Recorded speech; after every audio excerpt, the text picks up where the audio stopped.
साथीहरू चीनको बाँध फुटेको कारणले गर्दाखेरिमा चाहिँ भोटिकोसीमा एकदमै ठुलो बाढी आएको छ र बाढीले एकदमै वितण्ड मचाएको छ र धेरै घरहरू र धनजनको क्षति भएको छ।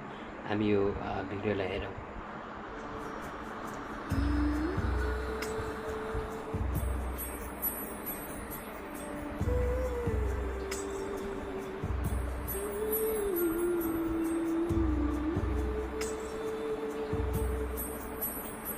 गाडीहरू बगाएको तपाईँ देख्न सक्नुहुन्छ।